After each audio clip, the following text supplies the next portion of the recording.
Miss হবে না আপনার পছন্দের টিভি শো। দেখুন জি5 অ্যাপে একদম ফ্রি। শ্যামলী বর্ণমালা সেজে চন্দ্রশেষে হয়তো বিয়ে করেছে।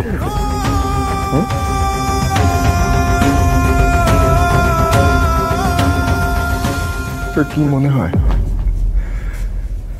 সেটা সবাই মেনে নিত? হ্যাঁ, আর যদি ধর আমি বলেও ফেলতাম বাই চান্স, কতটা আঘাত পেত সবাই, একবার ভেবে দেখেছিস?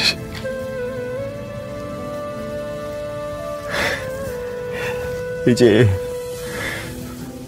দাদু, ঠাম্মি, তুই, প্রতিম, তোরা সবাই সারাক্ষণ ধরে নিজেদের মনের অজান্তেই শ্যামলী শ্যামলী শ্যামলী করিস। এই বাবা দেখলি না একটু আগে শ্যামলীর নাম শুনলে কিরকম ছটপট ছটপট করছিল।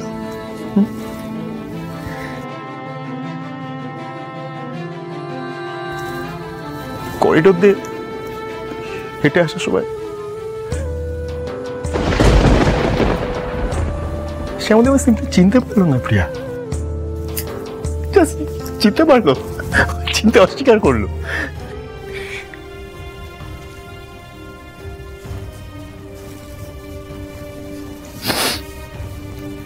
চুপ করে গেলি কেন? হ্যাঁ, সেই জন্যই তো কিছু বলিনি। কি বলতাম? আমি বিশ্বাস করতে পারছি না। শ্যামলীদি কাজটা করলো, কাজটা করতে পারলো। একটা সময় তো আমরা সবাই ওর এত কাছে ছিলাম, তবু একবার জানতে দিল না দাদাভাই? না, দিল না।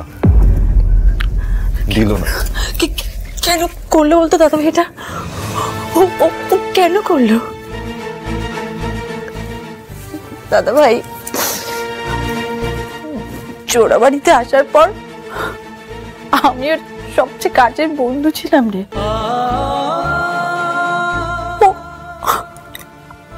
আমার সাথে এটা করতে পারলো? নিজের পরিচয় লুকিয়ে ওই চন্দ্রাশিসটার সাথে বিয়ে করলো? না না, শ্যামলীদি এটা করতে পারে না। আমি না ওর সাথে কথা বলবো, আমি ওকে গিয়ে জিজ্ঞেস করবো ও কেন এটা করেছে। আমাকে ওর সাথে এই বোকামিটা কোনো লাভ নেই প্রিয়া। লাভ আছে কি ক্ষতি আছে আমার কিছু জানার দরকার নেই। ওকে আমাকে অন্তত উত্তর দিতেই হবে। কি করবি উত্তর নিয়ে? বল না বাবা, কি করবি উত্তর নিয়ে? শ্যামলী ওর জীবনের উত্তর পেয়ে গেছে প্রিয়া। ওর জীবনের সুখও পেয়ে গেছে।